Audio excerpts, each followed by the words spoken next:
서울의 밤은 차가운 비에 젖어 있었다. 강남의 화려한 넌사인이 빗줄기 속에서 번져나가며 아스팔트 위로 비현실적인 색채의 강을 만들어냈다. 진성그룹의 총수 강지훈은 최고급 세단의 뒷좌석에 앉아 무감각한 시선으로 창밖을 응시했다. 하루 종일 이어진 이사회와 해외 투자자들과의 미팅으로 그의 정신은 날카롭게 벼려져 있었지만 동시에 깊은 피로감에 잠겨 있었다. 그에게 바깥 세상은 그저 스쳐 지나가는 풍경, 그의 세계와는 아무런 관련이 없는 흐릿한 수채화일 뿐이었다. 그의 머릿속은 오직 다음 분기 실적, 신규 사업의 리스크 관리, 그리고 경쟁사들의 동향에 대한 냉정한 계산으로 가득 차 있었다. 감정은 불필요한 변수였고 연민은 비효율적인 사치였다. 그것이 지난 10년간 그가 스스로를 단련시켜 온 방식이었고 얼음 왕자라는 별명을 얻게 된 이유이기도 했다. 갑작스러운 정체였다. 앞쪽에서 일어난 가벼운 접촉사고가 퇴근길의 혈관을 막아버린 탓이었다. 운전기사인 김 비서가 작게 혀를 차는 소리가 들렸지만 지우는 아무 말도 하지 않았다. 그는 그저 정체된 시간 속에서 기계적으로 서류를 검토할 뿐이었다. 하지만 평소와 달리 활자들이 눈에 들어오지 않고 자꾸만 흩어졌다. 무언가 알 수 없는 초조함이 그의 완벽하게 통제된 내면을 비집고 들어왔다. 바로 그때였다. 그의 시선이 창밖의 한 지점에 고정된 것은 쏟아지는 비를 고스란히 맞으며 한 여자가 필사적으로 택시를 잡으려 애쓰고 있었다. 그녀의 품에는 얇은 담요에 쌓인 작은 아이가 축 늘어진 채 안겨 있었다. 차들은 무정하게 흙탕물을 튀기며 그녀를 지나쳐갈 뿐 아무도 멈추지 않았다. 여자의 절박함은 두꺼운 차창을 뚫고 지훈의 마음에까지 전달되는 듯했다. 그녀는 비에 흠뻑 젖어 금방이라도 쓰러질 것처럼 위태로워 보였지만 아이를 감싼 팔에는 세상의 모든 무게를 버텨낼 듯한 강인함이 서려 있었다. 지훈의 이성적인 두뇌는 경고 신호를 보냈다. 무시해. 너와 상관없는 일이야. 시간 낭비일 뿐이다. 그는 수많은 사람들의 불행을 외면하는 데 익숙했다. 그것이 이 도시의 생존 방식이었고 그의 생존 방식이기도 했다. 하지만 그의 시선은 그녀의 얼굴에서 떨어질 줄을 몰랐다. 빗물에 젖은 머리카락 사이로 드러난 갸름한 얼굴선, 굳게 담은 입술, 그리고 무엇보다도 그의 심장을 미세하게 뒤흔든 것은 그녀의 눈빛이었다. 절망 속에서도 결코 꺾이지 않는, 그러나 어딘지 모르게 익숙한 그 눈빛. 차 세워요. 지훈의 목소리는 스스로도 놀랄 만큼 충동적이었다. 김 비서는 백미러를 통해 의아한 표정을 지었지만 곧바로 길가에 차를 세웠다. 지훈은 망설이지 않고 차 문을 열었다. 차가운 밤 공기와 빗줄기가 그의 잘 다려진 수트 위로 쏟아져 내렸다. 도시의 소음이 갑자기 생생하게 그의 귓가를 파고들었다. 그는 우산을 펼쳐들고 여자에게 다가갔다. 어디까지 가십니까? 아이가 많이 아파 보이는군요. 그의 목소리는 평소처럼 낮고 차분했지만 그 행동 자체는 그가 아는 강지훈의 것이 아니었다. 여자는 경계심 가득한 눈으로 그를 올려다보았다. 값비싼 차와 고급스러운 옷차림의 낯선 남자. 그녀의 세상과는 너무나도 이질적인 존재였다. 하지만 품에 안긴 아이가 뜨거운 숨을 몰아쉬자 그녀의 경계심은 무너져 내렸다. 병원에 가야 합니다. 차 안의 공기는 무겁게 가라앉아 있었다. 여자는 아이에게서 한시도 눈을 떼지 않으며 괜찮을 거라는 말을 속삭였다. 그녀의 목소리는 가늘게 떨리고 있었다. 지우는 말없이 앞만 응시했지만 그의 모든 신경은 뒷좌석에 앉은 두 사람에게 향해 있었다. 차 안을 채우는 것은 빗소리와 아이의 힘겨운 숨소리, 그리고 여자의 옷에서 나는 희미한 섬유유연제 향뿐이었다. 지우는 다시 한번 여자를 곁눈질로 살폈다. 비싼 옷은 아니었지만 깔끔하게 관리된 옷차림. 아이를 돌보느라 거칠어진 손, 그리고 그의 기억 어딘가를 계속해서 두드리는 저 눈빛. 그는 머릿속의 데이터베이스를 총동원해 그녀의 얼굴을 검색했다. 수천 명의 비즈니스 파트너, 사교계의 명사들, 스쳐 지나간 인연들. 하지만 어디에도 그녀는 없었다. 그럼에도 불구하고 이 기시감은 사라지지 않고 뇌리에 가려운 상처처럼 남아있었다. 가장 가까운 대학병원 응급실에 도착했다. 지우는 그들을 내려주고 떠날 생각이었다. 그의 역할은 여기까지였다. 하지만 알 수 없는 힘이 그의 발목을 붙잡았다. 그는 차에서 내려 그들이 응급실로 들어가는 것을 지켜보았다. 여자는 이런 상황이 익숙한 듯 지친 기색 속에서도 침착하고 신속하게 접수 절차를 밟았다. 그녀의 뒷모습은 가냘팠지만 결코 약해 보이지 않았다. 잠시 후 의사와 간호사가 분주하게 움직이기 시작했고 급성폐렴이라는 진단명이 그의 귀에 들려왔다. 지우는 자신도 모르게 주먹을 꽉 쥐었다. 이것은 더 이상 단순한 변덕이나 동정이 아니었다. 그의 내면 깊숙한 곳에서부터 밀려오는 정체 모를 책임감이었다. 그는 조용히 원무과로 다가가 기부자의 이름으로 하룻밤의 입원비와 치료비를 익명으로 결제했다. 그리고 여자에게 아무런 말도 없이 마치 처음부터 그곳에 없었던 사람처럼 병원을 빠져나왔다. 강남의 야경이 한눈에 내려다 보이는 그의 펜트하우스는 언제나처럼 고요하고 완벽한 질서 속에 놓여 있었다. 그는 젖은 옷을 벗어 던지고 뜨거운 물로 샤워를 하며 오늘 밤의 이례적인 사건을 씻어내려 했다.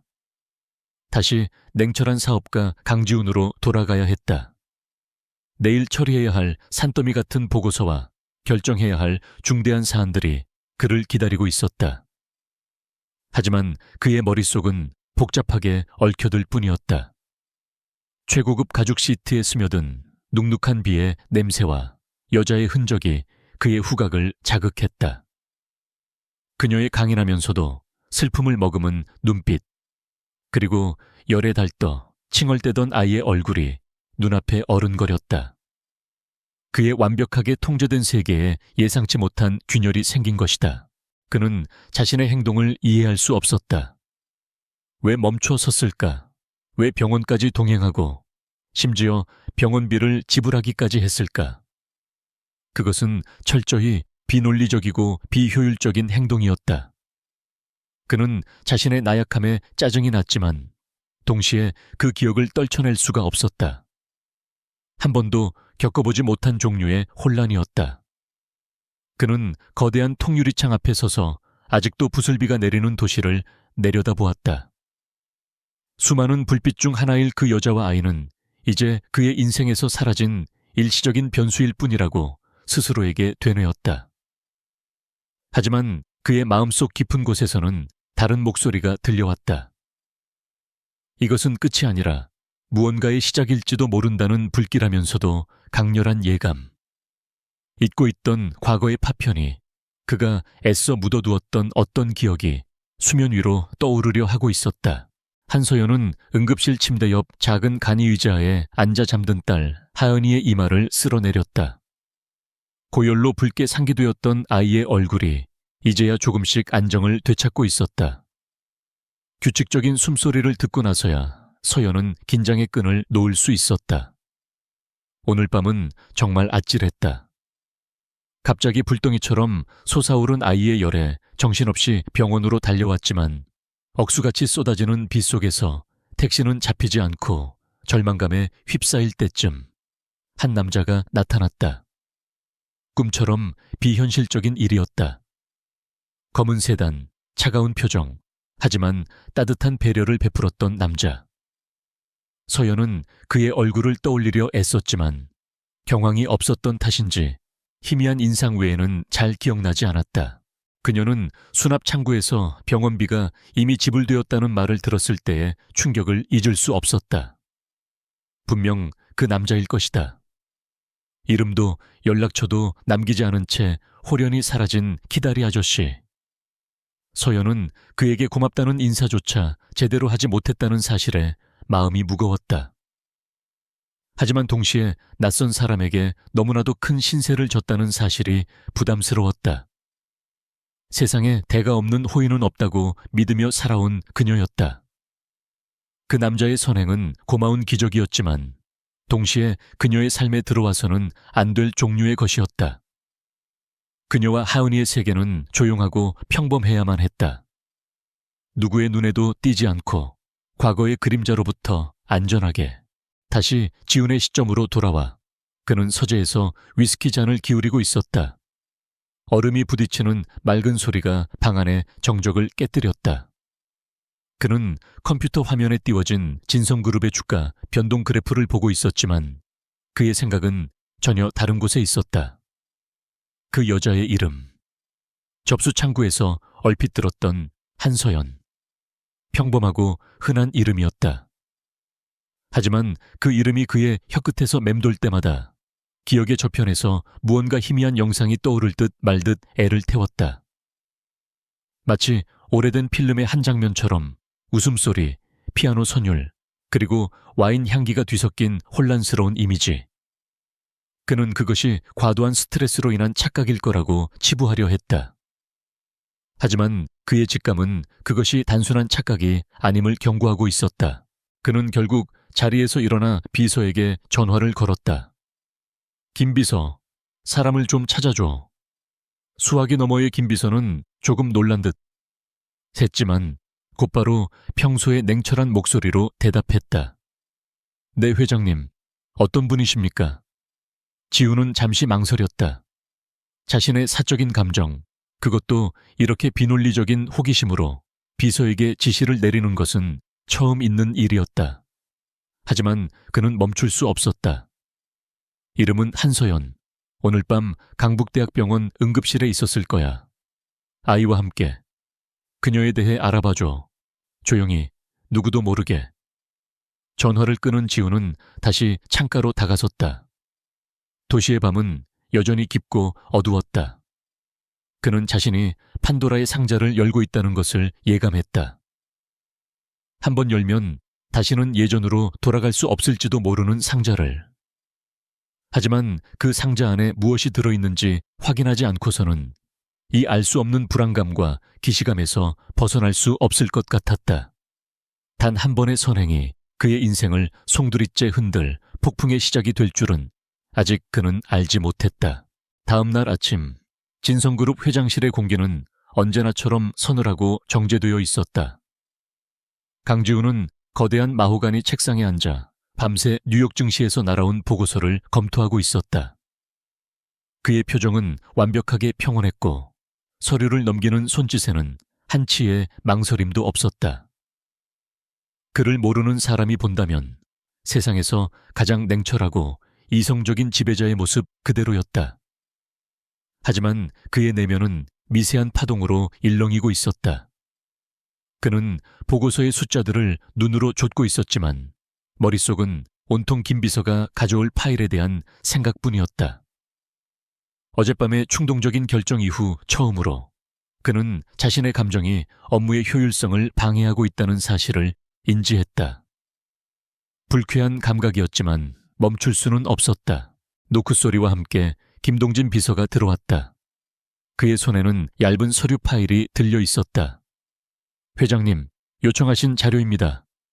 지훈은 아무 말 없이 파일을 건네받았다. 그의 심장이 평소보다 조금 빠르게 뛰고 있음을 애써 외면했다. 파일의 첫 장에 있는 증명사진 속에서 한서연은 희미하게 미소 짓고 있었다. 빗속에서 절박하게 서 있던 어젯밤의 모습과는 사뭇 다른 단아하고 지적인 분위기였다. 하지만 슬픔을 감춘 듯한 깊은 눈매는 여전했다. 지훈은 빠르게 서류를 훑어 내려갔다. 한서연, 만 29세. 미혼모, 슬의딸 한혜은, 만 5세 을둠. 아버지의 신원은 등록되어 있지 않음.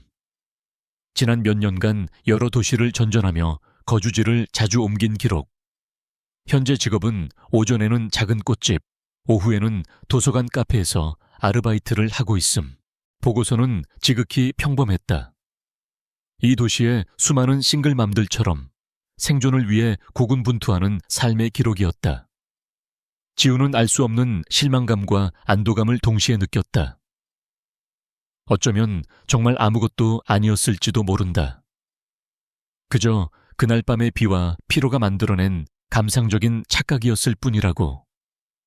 그는 파일을 닫으려 했다. 이 무의미한 호기심을 여기서 끝내고 다시 그의 완벽한 세계로 돌아가야 했다. 하지만 그의 날카로운 눈이 서류의 마지막 한 줄을 포착했다. 학력사항, 한국예술대학교 피아노과 수석 입학, 그리고 3학년 2학기 갑작스러운 중퇴. 그 후 혜은이가 태어나기 전까지 약 1년간의 기록이 거의 공백 상태였다. 이것은 평범한 삶의 궤적과 어울리지 않는 날카로운 단절이었다. 최고의 명문 음대에서 촉망받던 피아니스트가 왜 모든 것을 포기해야 했을까? 지훈의 분석적인 두뇌가 다시 작동하기 시작했다. 이것은 풀어야 할 퍼즐이었다. 그 퍼즐을 풀기 위해 지훈은 직접 그녀를 보기로 결심했다. 비 오는 밤의 응급 상황이라는 극적인 필터를 걷어내고 일상 속의 그녀를 관찰하고 싶었다. 그는 희귀 서적을 찾는다는 핑계를 만들어 그녀가 일하는 도서관 카페로 향했다. 오래된 종이 냄새와 은은한 커피 향이 감도는 카페는 조용하고 아늑했다. 그리고 그곳에 그녀가 있었다. 햇살이 드는 창가 근처에서 그녀는 조용히 책을 정리하고 있었다. 낮에 본 그녀는 또 다른 느낌이었다. 절박함 대신 차분한 강인함이 느껴졌다. 그녀의 움직임은 정확하고 우아했으며 일에 집중하는 모습은 성실함 그 자체였다. 지우는 잠시 멀리서 그녀를 바라보았다. 저 평온한 모습 뒤에 과연 어떤 과거가 숨겨져 있는 것일까? 카페 한쪽 구석, 작은 테이블에서는 혜은이가 스케치북에 그림을 그리고 있었다. 아이가 조용히 있는 조건으로 직원이 아이를 데려오는 것을 허용하는 곳인 듯 했다. 지우는 카운터로 다가가 커피를 주문했다. 어서 오세. 한서연은 고개를 들다 그를 알아보고는 말을 멈췄다. 그녀의 눈이 놀라움과 희미한 두려움으로 커졌다. 그녀는 당황한 기색이 역력했지만 이내 프로다운 미소를 지으며 그에게 고개 숙여 인사했다. 어젯밤엔 정말 감사했습니다. 그녀의 목소리는 작고 조심스러웠다. 그녀는 감사함을 표하면서도 동시에 거리를 두려는 듯했다. 지훈이 커피를 기다리는 동안 그의 비싼 수트 재킷 자락을 무언가 작고 부드러운 것이 잡아당겼다. 혜은이었다. 아이는 커다랗고 호기심 가득한 눈으로 그를 올려다보며 자신의 스케치북을 내밀었다.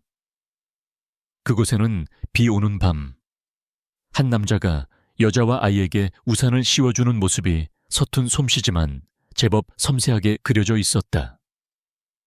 지우는 순간 할 말을 잃었다. 이 작은 아이에게서 느껴지는 기묘하고도 강렬한 유대감.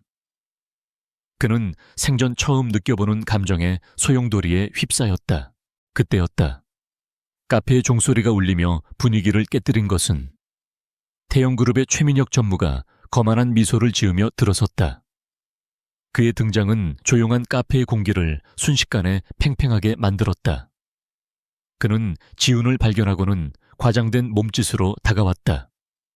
이게 누군가? 진성그룹의 강지훈 회장께서 이런 누추한 곳에 다 오시고.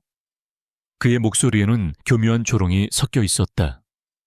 최 전무야말로 이런 곳은 어울리지 않는 것 같은데.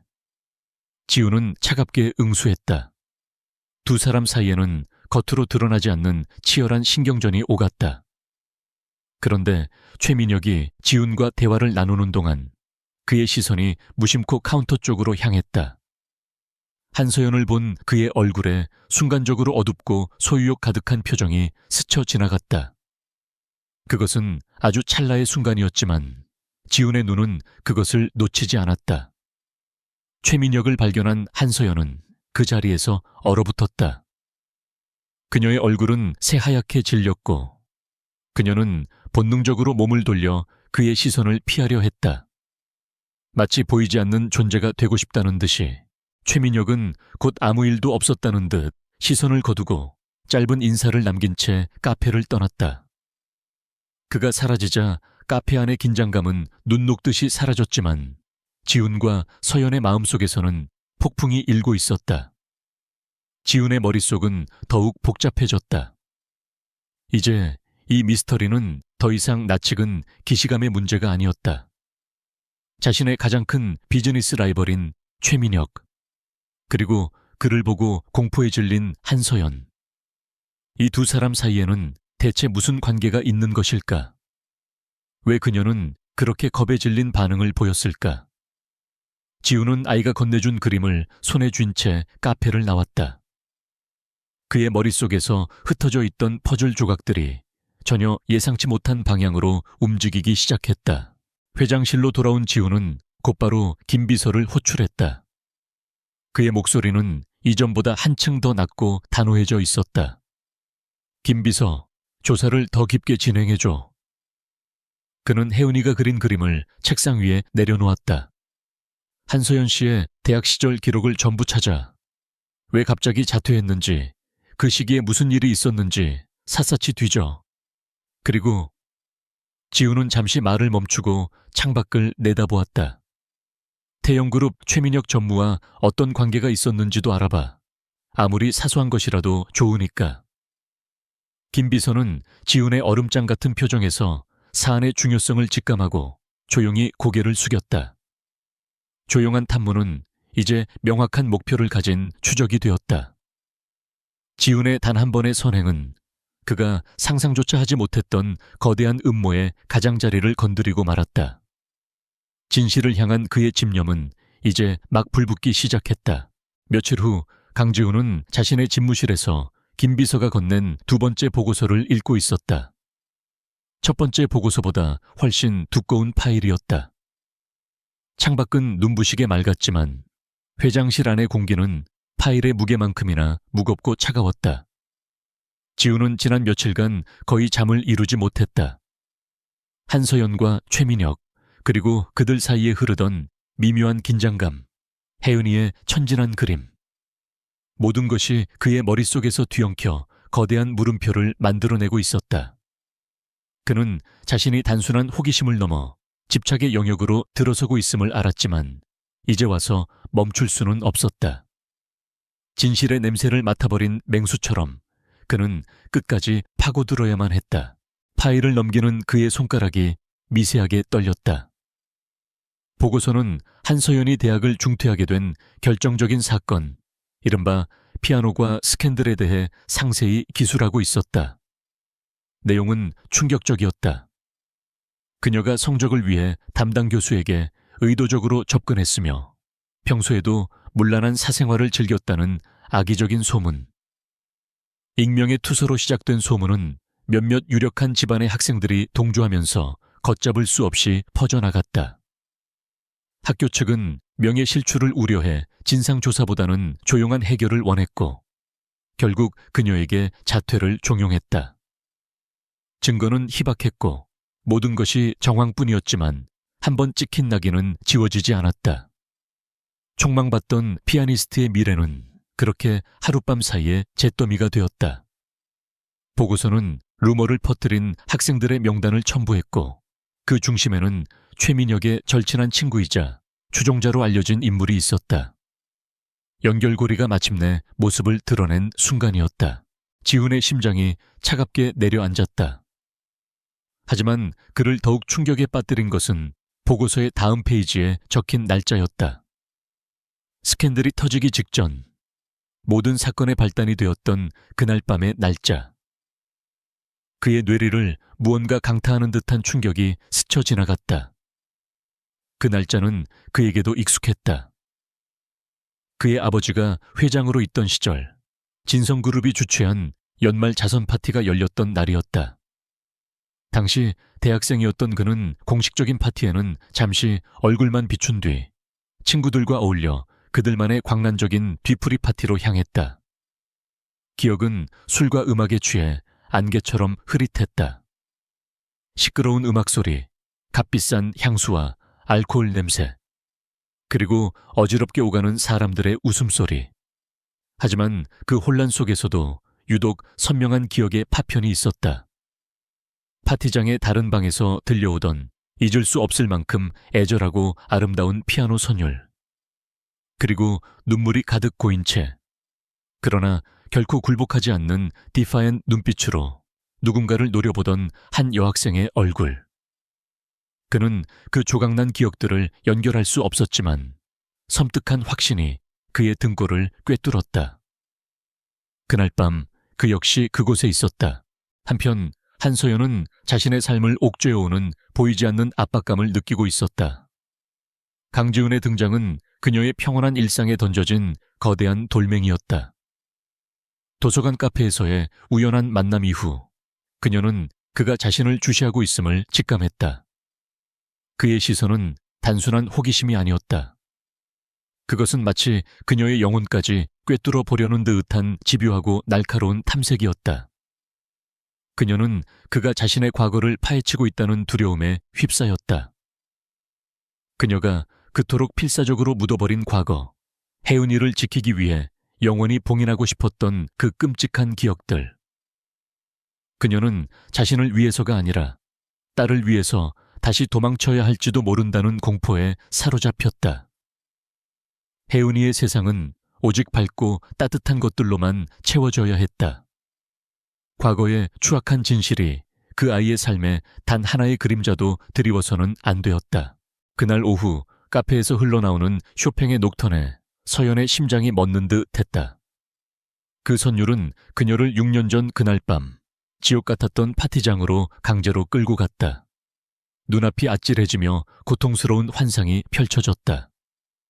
파티의 주인공처럼 빛나던 젊고 재능 있던 시절의 자신. 그녀의 피아노 연주에 매료된 사람들 속에서 유독 탐욕스러운 시선으로 그녀를 바라보던 최민혁. 그는 모두가 보는 앞에서 그녀에게 거만하게 다가와 술을 권하며 노골적인 수작을 걸었다. 그녀가 단호하게 거절하자 그의 얼굴에서 미소가 사라지고 도끼 어린 표정이 스쳐 지나갔다. 잠시 후 그는 다시 그녀에게 다가와 사과하는 척하며 샴페인 잔을 건넸다. 아무것도 몰랐던 그녀는 그 잔을 받아 마셨다. 그 후의 기억은 조각나 있었다. 어지러움, 흐릿해지는 시야, 그녀를 부축하는 척하며 어두운 방으로 끌고 가는 그의 힘. 그리고 정신을 차렸을 때 그녀는 낯선 호텔방 침대 위에 홀로 누워 있었다. 세상이 무너져 내리는 순간이었다. 환상에서 깨어난 서연은 가쁜 숨을 몰아쉬었다. 그녀는 카페 구석에서 그림을 그리고 있는 하은이를 바라보았다. 자신의 목숨보다 소중한 아이. 저 아이를 위해서라면 어떤 수모와 고통도 견딜 수 있었다. 그녀는 다시 한번 마음을 굳게 다잡았다. 강지훈이라는 남자로부터, 그리고 그가 파헤치려 하는 과거로부터 어떻게든 혜은이를 지켜내야만 했다. 같은 시각 지훈은 자신의 사무실에서 보고서에 첨부된 젊은 시절의 최민혁 사진을 노려보고 있었다. 모든 조각이 제자리를 찾아가고 있었다. 한서연의 스캔들은 우연이 아니었다. 그것은 최민혁이 자신의 추악한 욕망과 거절당한 자존심 때문에 치밀하게 계획한 복수극이었다. 그는 그녀의 인생을 송두리째 파괴했다. 이제 지훈을 괴롭히는 질문은 단 하나였다. 그렇다면 그날 밤 나의 역할은 무엇이었나? 나는 그저 방관자였나? 아니면 그보다 더 끔찍한 무언가였나? 단순한 불안감은 이제 차가운 공포가 되어 그의 심장을 조여왔다. 지훈은 더 이상 간접적인 보고서에만 의존할 수 없다고 결론 내렸다. 그는 진실을 직접 마주해야만 했다. 그녀의 입을 통해 직접 듣거나 혹은 그의 존재에 대한 그녀의 반응을 다시 한번 확인해야 했다. 그는 또 다른 만남을 계획하기 시작했다. 하지만 이번에는 우연을 가장하지 않을 것이다. 그것은 그녀의 세계로 그리고 그들을 끔찍하게 묶어버린 과거 속으로 의도적으로 내딛는 첫걸음이 될 것이었다. 그는 더 이상 호기심 많은 관찰자가 아니었다. 자신이 이제 막 이해하기 시작한 이 비극의 능동적인 참여자였다. 처음 그녀를 보았을 때 느꼈던 기시감의 정체는 이제 명확해졌다. 그것은 공유된, 그러나 한쪽은 잊어버리고 다른 한쪽은 고통스럽게 간직해온 파멸적인 과거의 익숙함이었다.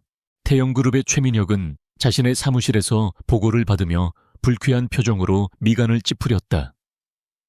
강지훈이 한서연의 주변을 맴돌고 있다는 사실은 그의 심기를 건드리기에 충분했다.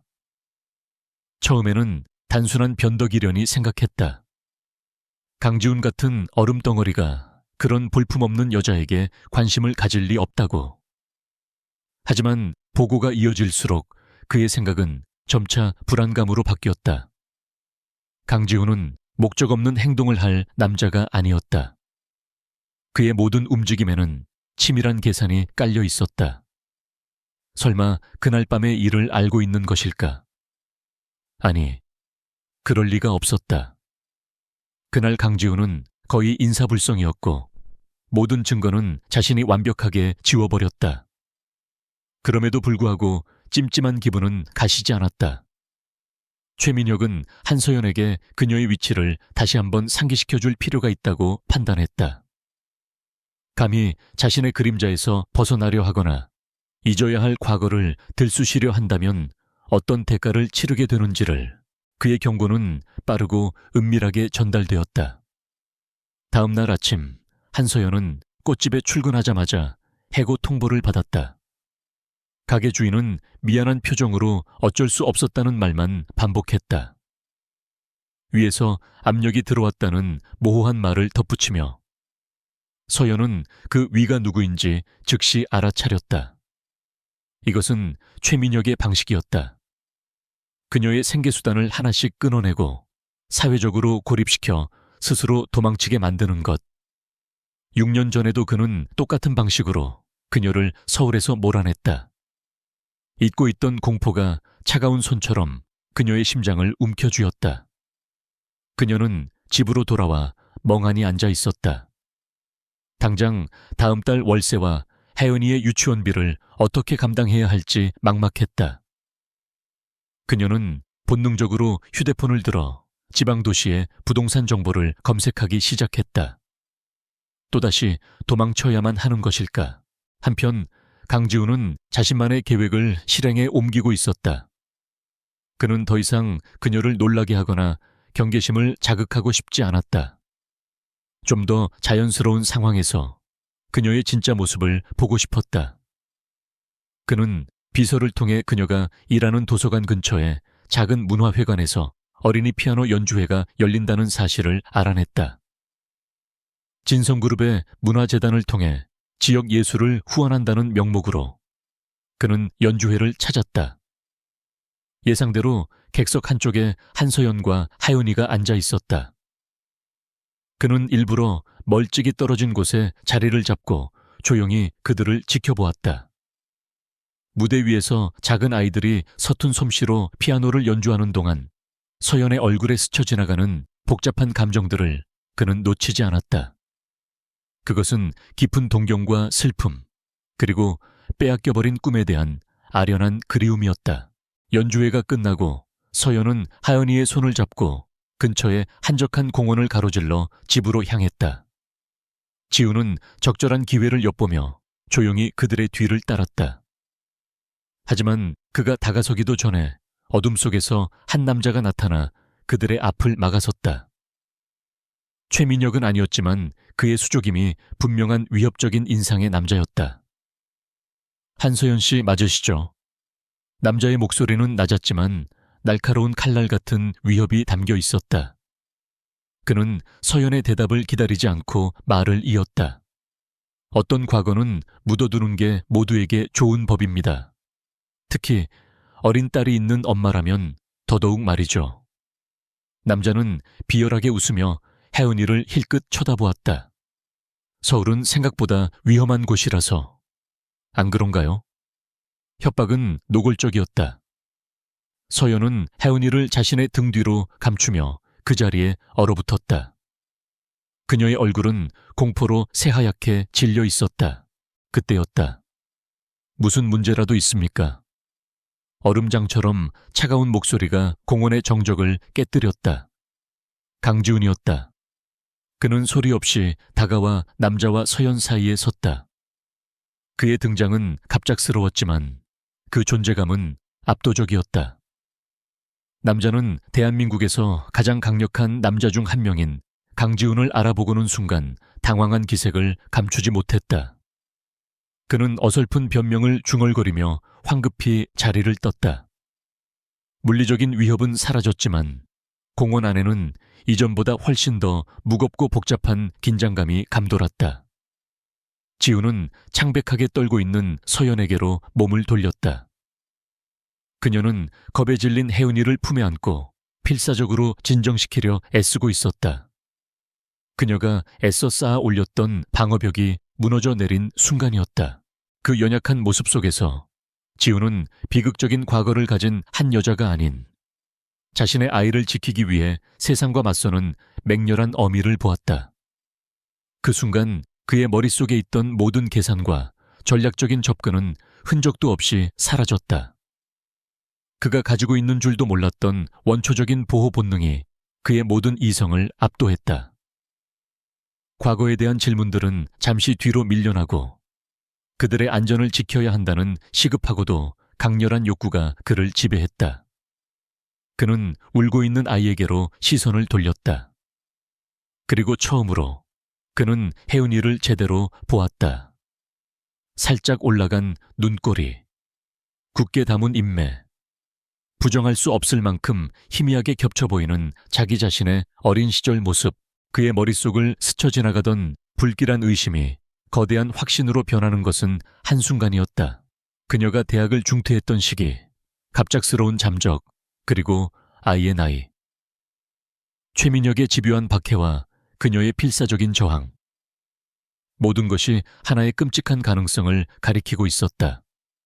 설마 이 아이가, 그 생각은 너무나도 엄청나서 순간적으로 그를 마비시킬 정도였다. 이것은 그의 모든 것을 뒤흔드는 가설이었다. 더 이상 과거의 미스터리를 푸는 문제가 아니었다. 그의 인생 전체를 바꿀 수도 있는 현재의 진실에 대한 문제였다. 지훈은 서연과 자기 자신에게 동시에 하는 약속처럼 입을 열었다. 그의 목소리는 이제 강철 같은 결의로 가득 차 있었다.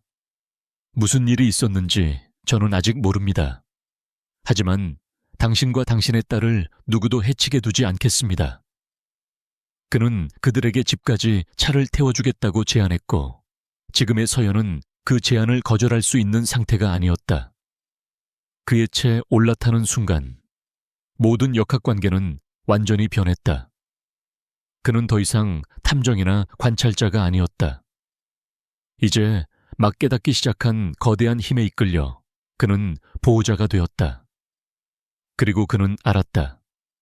그들을 지키기 위해서는 그 진실이 아무리 파괴적일지라도 마침내 그것을 온전히 마주해야만 한다는 것을. 모든 것은 이제 피할 수 없는 대결을 향해 치닫고 있었다. 강지훈은 더 이상 우연이나 은밀한 관찰에 기댈 수 없다는 것을 알았다. 진실은 반드시 당사자들의 입을 통해 정면으로 마주해야만 했다. 그는 김 비서를 통해 서울 시내가 내려다 보이는 한적한 호텔의 프라이빗 스위트룸을 예약했다. 그 어떤 방해도 받지 않을 철저히 중립적이고 안전한 공간이 필요했다. 그는 한서연에게 그녀의 안전에 대해 논의할 중요한 이야기가 있다며 정중하게 만남을 요청했다. 공원에서의 사건 이후 서연은 더 이상 그의 요청을 피할 수 없음을 직감했다. 올 것이 왔다는 체념과 두려움 속에서 그녀는 믿을 만한 이웃에게 잠시 혜은이를 맡기고 약속 장소로 향했다. 호텔로 향하는 내내 그녀의 손은 차갑게 식어 있었다. 스위트룸의 내부는 고급스럽고 정갈했지만 그 안에 흐르는 공기는 숨막힐 듯한 긴장감으로 가득 차 있었다. 지훈은 그녀가 들어서는 것을 보고 조용히 자리에서 일어났다. 그는 불필요한 서론을 생략했다. 테이블 위로 서류 파일 하나를 조용히 밀어놓으며 입을 열었다. 그것은 그녀의 대학 시절 기록과 최민혁과의 관계에 대한 조사 보고서였다. 최민혁이 당신의 인생을 망가뜨렸다는 것을 압니다. 그리고 지금도 당신을 협박하고 있다는 사실도. 그의 목소리는 기계처럼 냉정했지만 그 내용은 서연의 심장을 꿰뚫었다. 제가 모르는 것은 그 이유입니다. 대체 왜? 서연의 첫 반응은 필사적인 부정이었다. 아무것도 모르시잖아요. 제발 저와 제 딸을 그냥 내버려 두세요. 당신과는 상관없는 일입니다. 그녀는 이 자리에서 도망치고 싶었다. 지난 6년간 지켜온 비밀이 혜은이를 보호하기 위해 쌓아 올린 위태로운 성벽이 무너져 내릴 것 같은 공포. 그것은 그녀의 마지막 저항이었다. 하지만 지우는 물리적인 힘이 아닌 단 한마디 말로 그녀의 발을 묶었다. 그날 밤 저도 거기 있었습니다. 그의 목소리는 심연처럼 깊게 울렸다. 6년 전 진성그룹 자선 파티가 있던 날 밤. 기억은 조각나 있지만 피아노 소리와 당신의 얼굴은 어렴풋이 기억합니다. 그 고백은 서연의 마지막 방어선을 산산조각 냈다. 그가 그곳에 있었다는 사실은 모든 것을 바꿔버리는 변수였다. 그녀의 무너진 표정을 본 지훈은 그러나 그녀를 몰아붙이지 않고 차분하게 말을 이었다. 그는 비난하는 대신 질문을 던졌다. 파티, 스캔들, 그녀의 갑작스러운 잠적, 그리고 하윤이의 출생. 그는 시간의 흐름을 따라 사실들을 나열했다. 마침내 그는 흔들리는 그녀의 눈을 똑바로 응시하며 그를 밤새도록 잠 못 이루게 했던 질문을 던졌다. 최민혁, 그 자가 그날 밤 당신에게 끔찍한 짓을 한 겁니까? 그리고 혜은이의 아버지는 누구입니까? 한서연 씨. 결국 댐이 무너졌다. 수년간 억눌러왔던 고통과 분노, 두려움과 슬픔이 한꺼번에 터져 나왔다. 서연은 눈물을 쏟아내며 그날 밤의 끔찍한 진실을 토해내기 시작했다. 최민혁의 오만하고 집요한 접근과 그녀의 거절. 그가 건넨 약을 탄 샴페인과 그 이후에 이어진 폭력. 서연은 최민혁이 어떻게 자신의 가문이 가진 힘을 이용해 스캔들을 조작하고 그녀의 평판을 망가뜨려 아무도 그녀의 말을 믿지 않게 만들었는지 절규하듯 털어놓았다. 그녀는 도망쳐야만 했다. 자신의 안에 자라나고 있던 작은 생명을 지키기 위해 세상에서 사라져야만 했다. 그녀의 이야기는 비수처럼 날아와 지훈의 심장에 박혔다. 지훈은 돌처럼 굳은 표정으로 그녀의 말을 듣고 있었다. 하지만 그의 내면에서는 죄책감과 분노의 폭풍이 휘몰아치고 있었다. 아무것도 보지 못하고 알지 못하고 막지 못했던 자기 자신에 대한 혐오감. 그때 서연은 흐느낌을 잠시 멈추고 떨리는 목소리로 마지막 진실의 조각을 꺼내놓았다. 그녀는 그의 눈을 피하지 않고 똑바로 바라보았다. 당신도 그 방에 있었어요. 최민혁이 술에 취한 당신을 그 방으로 끌고 들어왔어요. 그는 당신을 거기에 남겨두고 떠났죠. 저를 위한 완벽한 함정과 자신의 알리바이를 만들기 위해. 당신이 무엇을 기억하는지 혹은 못하는지는 몰라요. 하지만 제가 정신을 차렸을 때 그 방엔 당신뿐이었어요. 그녀는 가쁘게 숨을 몰아쉬었다. 하은이는 당신 딸이에요, 강지훈 씨. 그 말은 물리적인 충격처럼 지훈을 강타했다. 세상이 무너져 내리는 소리가 들렸다. 조각나 있던 기억의 파편들, 그녀에게서 느꼈던 기묘한 기시감, 아이에게 알 수 없이 끌렸던 감정의 정체. 모든 것이 끔찍하고도 명료한 하나의 그림으로 맞춰졌다. 그는 단순한 방관자가 아니었다. 그의 무의식적인 육체는 최민혁의 범죄에 이용된 도구였다. 그리고 그 범죄의 결과로 한 아이가 태어났다. 그의 아이가, 죄책감의 무게가 그의 영혼을 짓눌렀다. 그녀를 지키지 못했던 무력감, 자신의 어리석었던 젊은 날에 대한 후회, 그리고 이제 막 알게 된 비극 속에서 태어난 딸에 대한 막중한 책임감. 얼음 왕자의 가면이 마침내 산산조각 났다. 그는 울지 않았지만 그의 내면 세계는 완전히 붕괴하고 있었다. 고백이 끝난 후 방 안에는 무거운 침묵만이 흘렀다. 서연은 가장 깊은 비밀을 꺼내놓은 뒤 탈진한 상태였다. 지우는 자신의 정체성을 송두리째 뒤흔드는 진실 앞에서 망연자실했다. 공기는 고통과 후회, 그리고 한치 앞을 알 수 없는 불확실한 미래의 무게로 가득했다. 그는 더 이상 그녀를 풀어야 할 미스터리로 볼 수 없었다. 그녀는 그의 아이의 어머니였고 끔찍한 트라우마와 부정할 수 없는 운명으로 묶인 여인이었다. 감정의 클라이맥스는 끝났다. 이제 그가 벌여야 할 전쟁의 서막이 올랐다. 그는 자신과 그녀와 그리고 아무것도 모르는 채 그를 기다리고 있을 자신의 딸을 위해 반드시 싸워야만 했다. 호텔 스위트룸의 무거운 침묵 속에서 강지훈의 내면을 뒤덮었던 충격과 혼란은 서서히 형태를 갖추기 시작했다. 그것은 차갑고 날카로우며 모든 것을 불태워버릴 듯한 분노였다. 그의 죄책감은 사라지지 않았지만 이제 그것은 최민혁을 향한 냉혹한 응징의 동력이 되었다.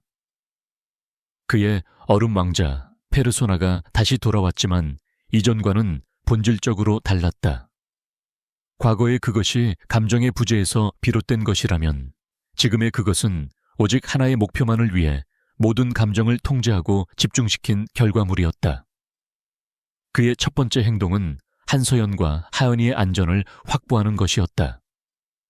그는 서연의 망설임에도 불구하고 그녀와 아이를 허름한 아파트에서 자신이 소유한 철통 같은 보안을 자랑하는 고급 레지던스로 옮겼다. 그것은 타협의 여지가 없는 그의 첫 번째 명령이었다. 자신의 집무실로 돌아온 지훈은 즉시 핵심 인물들을 소집했다. 그의 그림자 같은 존재인 김동진 비서, 진성그룹의 법무팀을 이끄는 백전노장의 변호사, 그리고 국가정보원 출신으로 현재 그룹의 보안팀을 총괄하는 전문가까지. 그는 지극히 개인적인 세부 사항은 생략한 채 오직 냉정한 사실만을 전달했다. 목표는 태영그룹의 최민혁, 그리고 필요하다면 태영그룹 전체. 목적은 완전한 몰락. 그는 무제한의 자원을 승인하며 이것이 단순한 기업 간의 경쟁이 아닌 모든 것을 건 전쟁임을 분명히 했다. 그의 눈에서 그들이 한 번도 본 적 없는 살기를 목격한 팀원들은 그 어떤 질문도 없이 즉시 행동에 돌입했다. 거대한 기계에 톱니바퀴들이 맞물려 돌아가기 시작했다. 강지훈의 방역은 치밀하고 무자비했다. 그는 먼저 태영그룹의 가장 약한 고리인 자회사들을 대상으로 은밀한 금융 공격을 개시했다. 주식시장의 취약점을 파고들어 그룹 전체를 미세하게 흔들었다. 동시에 그의 팀은 최민혁의 인생 전체를 현미경으로 들여다보듯 파헤치기 시작했다. 그의 모든 사업 거래, 비자금 내역, 정계와의 유착 관계까지. 부패와 뇌물, 추악한 거래의 흔적들이 먼지를 털어내듯 드러났다.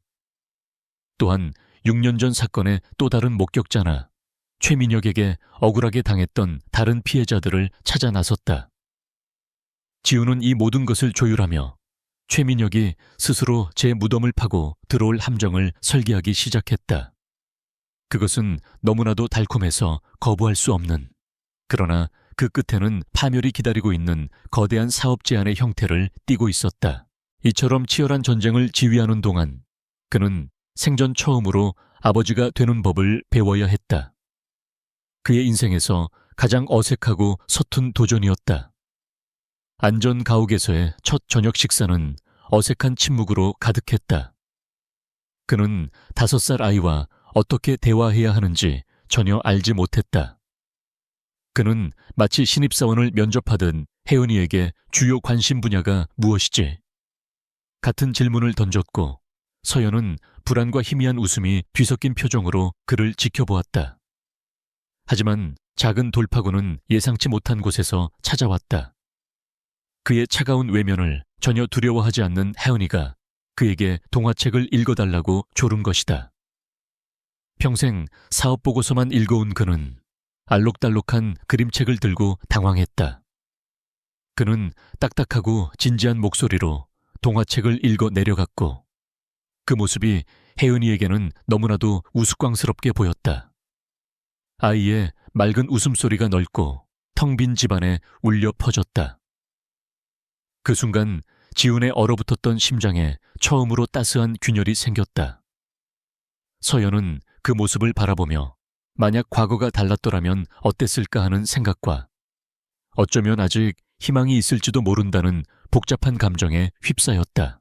한편 최민혁은 강지훈의 공격에서 비롯된 압박을 느끼고 있었지만 그것을 늘상 있는 기업 간의 세력 다툼 정도로 치부했다. 그는 자신의 과거가 완벽하게 묻혔다고 믿는 오만함에 빠져 있었다. 한서연이 갑자기 사라진 것을 보고는 자신의 협박이 통했다고 생각했다. 예전처럼 겁을 먹고 멀리 도망쳤으리라 지레짐작했다. 강지훈의 행동 뒤에 숨겨진 개인적인 동기와 한서연의 곁에 이제 강력한 보호자가 생겼다는 사실을 과소평가한 것. 그것이 그의 치명적인 실수가 될 터였다. 지훈의 팀은 마침내 결정적인 증거를 찾아냈다. 6년 전 사건이 있었던 호텔에서 근무했던 전직 직원을 찾아낸 것이다. 그는 그날 밤 이후 지나치게 참견한다는 이유로 억울하게 해고당했고 그 이후로 계속 앙심을 품고 있었다. 그는 최민혁이 술에 취한 강지훈을 부축하며 한서연이 머물던 스위트룸 쪽으로 향하는 것을 똑똑히 목격했다고 증언했다. 이것은 서연의 진술을 뒷받침하고 최민혁을 직접적으로 올가맬 수 있는 최초의 객관적인 증거였다. 지훈은 자신의 사무실에서 이 결정적인 보고를 받았다. 이제 체스판의 모든 말은 그에게 유리하게 배치되었다. 그는 책상 위에 놓인 하연이의 사진을 바라보았다. 몰래 자신의 휴대폰으로 찍어 인화해 둔 것이었다. 그의 결심은 강철처럼 단단해졌다. 이것은 더 이상 과거의 잘못을 바로잡거나 복수를 위한 싸움이 아니었다. 이것은 자신의 가족을 지키고 그들을 위한 미래를 만드는 전쟁이었다. 그는 김 비서에게 마지막 명령을 내렸다. 그의 목소리는 그 어느 때보다 차갑고 단호했다. 이제 그물을 닫을 시간이야. 모든 준비는 끝났다. 마지막 결전의 시간이 다가오고 있었다. 결전의 날, 진성그룹과 태영그룹의 합작 신도시 개발 프로젝트를 발표하는 주주총회 겸 기자회견장의 공기는 기대와 흥분으로 달아올라 있었다. 이곳이 바로 강지훈이 설계한 거대한 함정의 중심이었다. 수많은 주주와 이사진, 그리고 특종을 노리는 기자들이 몰려들어 발 디딜 틈이 없었다. 단상에 앉은 최민혁은 승리감에 도취된 오만한 미소를 짓고 있었다. 이 프로젝트는 그의 입지를 반석 위에 올려놓을 가장 큰 업적이 될 터였다. 그의 옆자리에는 얼음처럼 냉정한 표정의 강지훈이 앉아 있었다. 두 사람 사이에는 보이지 않는 불꽃이 튀었다. 최민혁은 자신이 서 있는 무대가 사실은 자신의 처형대라는 사실을 꿈에도 알지 못했다. 프레젠테이션이 시작되고 최민혁이 먼저 자신만만하게 단상에 올랐다. 그는 두 그룹의 시너지와 미래 성장 가능성, 그리고 투명한 기업 윤리에 대해 유창하게 연설했다. 그는 성공하고 존경받는 경영자의 표본처럼 보였다. 연설 중간중간 그는 자신을 비정하로 강지훈을 보수적인 추종자로 묘사하며 교묘한 조롱을 섞어 넣었다. 그는 모든 스포트라이트를 즐기며 자신의 동무대에 심취해 있었다. 곧 닥쳐올 파멸의 그림자를 전혀 인지하지 못한 채 다음은 강지훈의 차례였다. 그는 연단에 서서 잠시 장내를 둘러보았다. 그는 사업 계획이나 미래 전망으로 연설을 시작하지 않았다. 대신 그의 목소리는 무겁고 진중했다. 성공적인 사업의 가장 중요한 기반은 신뢰와 정직성입니다. 그의 말에 장내가 조용해졌다. 미래를 논하기에 앞서 우리는 먼저 과거의 죄악으로 더럽혀진 현재를 정화해야만 합니다. 그의 선언에 최민혁의 얼굴이 미세하게 굳어졌다. 불길한 예감이 그의 등골을 스쳤다. 첫 번째 폭탄이 터졌다. 강지훈의 뒤편에 있던 거대한 스크린에 신도시 조감도 대신 최민혁의 비자금 계좌 내역과 그가 정부 고위 관료를 매수하는 장면이 담긴 영상, 그리고 바로 이 프로젝트와 관련된 주가 조작의 증거들이 나타났다. 장내는 순식간에 아수라장이 되었다. 기자들의 카메라 플래시가 기관총처럼 터져 나왔다. 최민혁의 얼굴은 새하얗게 질렸다. 그는 자리에서 벌떡 일어나 모든 것이 조작이며 경쟁사의 비열한 음해라고 소리쳤다. 하지만 그의 목소리는 장내의 소란에 묻혀버렸다. 최민혁이 상황을 수습하려 발버둥 치는 순간 지우는 두 번째, 그리고 더욱 파괴적인 일격을 날렸다. 최민혁 씨의 부패는 비즈니스에만 국한되지 않습니다. 지훈의 목소리는 마이크를 통해 홀 전체에 서늘하게 울려 퍼졌다. 그의 가장 큰 죄악은 한 인간의 영혼을 파괴한 파렴치함입니다. 그가 손짓하자 회견장 뒤쪽의 문이 열렸다. 6년 전 호텔 직원이었던 남자가 긴장했지만 단호한 표정으로 걸어 들어왔다. 그는 마이크를 잡고 떨리는 목소리로 6년 전 그날 밤 자신이 목격했던 사실을 증언했다. 최민혁이 술에 취한 강지훈을 부축해 특정 스위트룸으로 향하는 것을 똑똑히 보았다고. 장내는 경악으로 찬물을 끼얹은 듯 조용해졌다. 최민혁은 그를 향해 거짓말쟁이라며 고함을 질렀다. 하지만 지훈의 공격은 아직 끝나지 않았다. 최민혁 씨의 인격을 증언해 줄 사람이 한 명 더 있습니다. 다시 한번 문이 열렸다. 이번에 들어선 사람은 한서연이었다. 그녀는 더 이상 과거에 겁에 질린 피해자가 아니었다. 단정하지만 위험 있는 옷차림의 그녀는 고개를 굳건히 든 채 오직 최민혁만을 응시하며 걸어 들어왔다. 그녀의 등장은 그 자체로 강력하고 침묵 어린 고발이었다. 그녀는 굳이 많은 말을 할 필요가 없었다. 그저 살아남은 생존자로서 그 자리에 서 있는 것만으로도 충분했다. 지훈은 마지막 증거를 제시했다.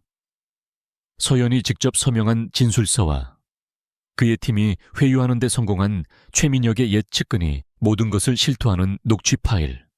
모든 것이 끝났다. 코너에 몰린 최민혁은 마침내 이성을 잃었다. 그는 단상을 향해 돌진하려 하거나 저주를 퍼부으며 전 세계가 지켜보는 앞에서 자신의 폭력적인 본성을 그대로 드러냈다. 바로 그 순간 지훈의 법무팀으로부터 미리 연락을 받고 대기하고 있던 형사들이 회견장 안으로 들이닥쳤다. 최민혁 씨, 당신을 체포합니다. 수갑이 채워지는 차가운 금소금은 그의 오만한 제국이 무너져 내리는 마지막 소리였다. 최민혁은 발버둥 치며 끌려나갔고 그의 모든 비참한 순간은 수많은 카메라에 고스란히 기록되었다. 지훈은 단상 위에서 묵묵히 그 모습을 지켜보았다. 그는 단상 아래의 서연을 바라보았다. 처음으로 그들의 시선이 대중 앞에서 마주쳤다. 더 이상 두려움이나 불확실함이 아닌 함께 정의를 실현했다는 연대감과 해방감이 그들의 눈빛 속에 담겨 있었다. 서연은 거의 알아차릴 수 없을 만큼 작게 고개를 끄덕였다. 그녀는 마침내 자신의 악마와 마주하여 승리했다. 지훈은 충격에 빠진 청중과 카메라를 향해 다시 몸을 돌렸다. 그는 해당 프로젝트에서 진성그룹이 완전히 손을 뗄 것이며 과거 자신도 모르는 사이에 벌어졌던 일에 대한 책임을 통감하고 철저한 내부 조사를 약속한다고 선언했다. 그는 승리자의 의기양양함이 아닌 끔찍한 잘못을 바로잡으려는 자의 무거운 책임감으로 연설을 마쳤다. 그는 단상에서 내려와 혼란 속에서 곧장 서연에게로 걸어갔다. 마치 세상의 모든 소음으로부터 그녀를 보호하려는 듯이 오만한 자의 몰락은 완벽하게 끝났다. 이제 길고 긴 치유의 여정이 시작될 터였다. 폭풍이 지나간 후 세상은 한동안 최민혁과 태영그룹의 몰락에 대한 이야기로 떠들썩했다. 언론은 연일 새로운 사실들을 폭로했고 대중은 재벌가의 추악한 이면에 분노하고 또 흥미로워했다. 강지훈은 그 모든 소음으로부터 한서연과 하은이를 완벽하게 보호했다. 그는 모녀를 안전가옥에 머물게 하며 외부의 모든 혼란을 막아내는 방패가 되어주었다. 그는 진성그룹의 CEO로서 사태를 수습하고 수사기관의 조사에 성실히 협조하며 자신의 역할을 다했다. 그의 세계는 여전히 바쁘고 치열했지만 이제 그 중심에는 반드시 지켜야 할 두 사람이 자리 잡고 있었다. 법의 심판은 신속하고 단호했다. 압도적인 증거 앞에서 최민혁은 자신의 모든 죄가 드러났고 폭행, 명예훼손, 뇌물수수, 주가조작 등 수많은 혐의에 대해 유죄 판결을 받고 기나긴 징역형을 선고받았다. 그의 오만한 제국에 동조했던 이들 역시 법의 처벌을 피하지 못했다. 정의는 더디지만 반드시 실현된다는 사실이 증명되었다. 그러나 지우는 이것이 끝이 아님을 알았다. 법적인 처벌이 과거의 상처를 치유해 줄 수는 없었다. 이제부터가 진짜 시작이었다. 지우는 자신의 모든 영향력을 동원해 한서연의 명예를 회복시키는 데에 전력을 다했다. 그녀를 내쫓았던 대학은 공식적으로 사과 성명을 발표했고 과거의 스캔들을 선정적으로 보도했던 언론사들은 정정기사를 내보내며 그녀의 억울한 사연을 대서특필했다. 세상은 그녀에게 비운의 천재 피아니스트라는 새로운 이름을 붙여주었지만 지우는 그녀가 다시는 그런 동정 어린 시선 속에 갇히지 않기를 바랐다. 그는 그녀의 이름으로 그녀와 비슷한 처지에 놓인 피해자들을 돕기 위한 재단을 설립했다. 그것은 그의 깊은 속죄이자 그녀의 고통을 의미 있는 것으로 만들고픈 그의 간절한 바람이었다.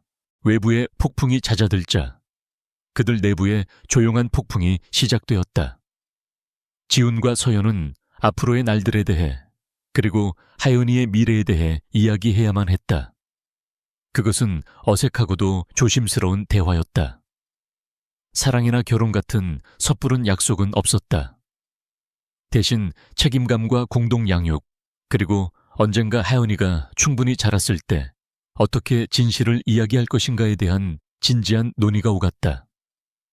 그들은 서두르지 않기로 했다. 하루하루를 충실하게 살아내며 하연이의 행복과 안정을 최우선으로 생각하기로 약속했다. 그것이 그들이 함께 나아갈 수 있는 유일한 길이었다. 강지훈은 아버지가 되는 첫걸음을 떼기 시작했다.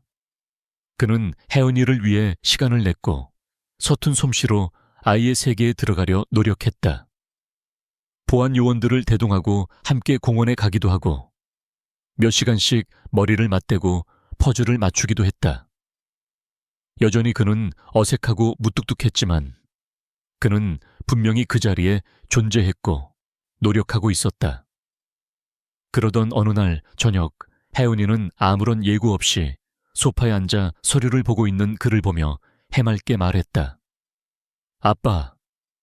그 한마디가 지훈의 마지막 남은 감정의 방어벽을 허물어뜨렸다. 그가 평생 느껴보지 못했던 깊고 충만한 사랑과 소속감이 그의 심장을 가득 채웠다. 어느 날 지훈은 아름다운 그랜드 피아노 한 대를 집안 거실에 들여놓았다. 그는 서연에게 연주해달라고 부탁하지 않았다.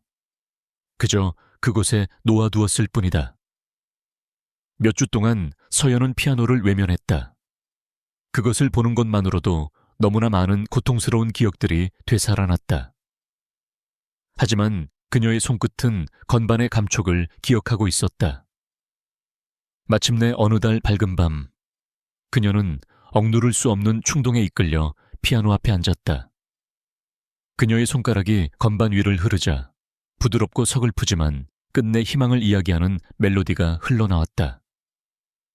도둑 맞았던 그녀의 음악이 이제 그녀 자신을 치유하는 노래가 되어 울려 퍼지고 있었다.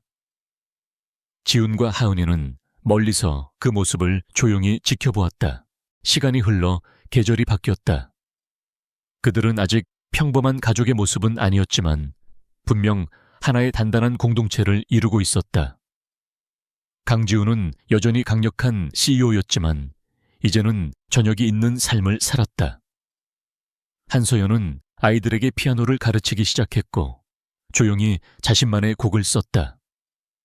그들의 저녁 식탁은 혜은이의 밝은 제잘거림으로 채워졌고 어색했던 침묵은 편안하고 따뜻한 이해심으로 바뀌어 있었다. 과거의 상처는 흉터로 남았지만 그 흉터는 더 이상 그들의 삶을 지배하지 못했다. 어느 봄날 창밖에는 부슬비가 내리고 있었다. 6년 전 그날 밤처럼. 하지만 이제 비는 더 이상 차갑고 절망적이지 않았다. 거실의 커다란 소파 위에는 혜은이가 그들 사이에서 평화롭게 잠들어 있었다. 지우는 창밖을 바라보는 서연을 보았다. 그는 그 운명적인 첫날 밤을 떠올렸다. 그는 조용히 손을 뻗어 그녀의 손을 잡았다. 서연은 피하지 않았다. 더 이상 거창한 고백이나 약속은 필요 없었다. 그 고요한 순간 속에서 새로운 시작이 조용히 맺어지고 있었다. 그의 단 한 번의 선행은 비에 젖은 그녀를 구한 것만이 아니었다. 텅 비어있던 자기 자신의 삶을 구원하고 마침내 그를 집으로 데려온 것이었다.